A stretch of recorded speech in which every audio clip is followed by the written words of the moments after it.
শুধু রাজধানীতেই ড্যান্ডিতে আসক্ত পথশিশুর সংখ্যা প্রায় ৭৫,০০০। মাদকাসক্ত পথশিশুদের মোট সংখ্যার ৬৮.৬%ই গাম জাতীয় মাদক গ্রহণ করছে। এই অবস্থাকে আগামী প্রজন্মের জন্য অশনি সংকেত বলছেন বিশেষজ্ঞরা।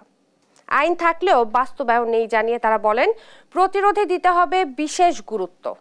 রিশাদ অর্ণবের বিশেষ রিপোর্ট। রাজধানী ঢাকায় প্রতিদিনই পথশিশুদের মধ্যে অদ্ভুত এক চিত্র দেখা যায়। পলিথিনের মধ্যে কি নিয়ে যেন নিঃশ্বাস নিচ্ছে অল্প বয়সীরা। প্রতিদিন বোতল টুকিয়ে যে টাকা হয় তা দিয়ে দলবদ্ধ হয়ে এ গাম দিয়ে নিঃশ্বাস নিচ্ছে তারা। ৩ বছর ধরে ট্রেনিং এ যাচ্ছি কমলাপুরে, বহুত বছর, ৮-৯ বছরের উপরে। আমার দেখতে পারেন আমার আপন আম্মু আর কি থাকেও নাই আমার আপন আম্মু। সাভারের নিজ বাড়ি থেকে পালিয়ে ঈদে ঢাকা আসে নিশাত নামের এক শিশু।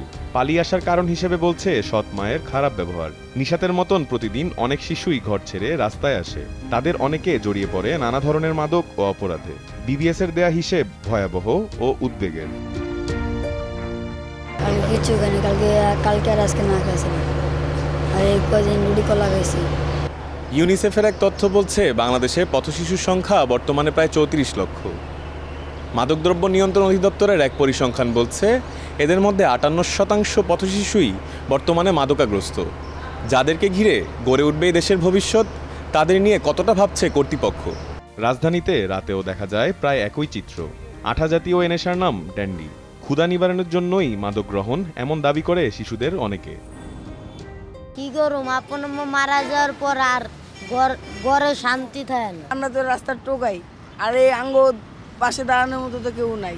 অপরাধ বিশেষজ্ঞরা বলছেন পথশিশুদের দিয়ে তুলনামূলক খুব সহজে মাদক বহন করানো সম্ভব। এজন্য তাদের মধ্যে মাদকাসক্তির প্রবণতাও বেশি। আমাদের এই পথশিশুদের যে পুনর্বাসন বলুন, তাদেরকে যোগ্য নাগরিক হিসাবে সমাজে প্রতিষ্ঠিত করার ক্ষেত্রে আমাদের সরকারি এবং বেসরকারি পর্যায়ে যে ধরনের উদ্যোগ অথবা কর্মসূচিগুলো রয়েছে, এগুলো একেবারেই নামকা ওয়াস্তে কর্মসূচি। জনস্বাস্থ্য বিশেষজ্ঞরা জানান মাদকাসক্তির কারণে শিশুদের মানসিক ও মনোদৈহিক বিকাশ ব্যাহত হয়, যা ভবিষ্যৎ প্রজন্মের জন্য অশনি সংকেত। এইসব শিশুর অধিকাংশই কিন্তু শীর্ণ থাকে, খর্বকায় থাকে এবং যে ওজন তাদের থাকা উচিত বয়সের উপরে সেটি থাকে না, খাওয়ার রুচিও কম থাকে। আইন থাকলেও বাস্তবায়নে কর্তৃপক্ষের উদাসীনতা স্পষ্ট বলে জানান এ আইনজীবী।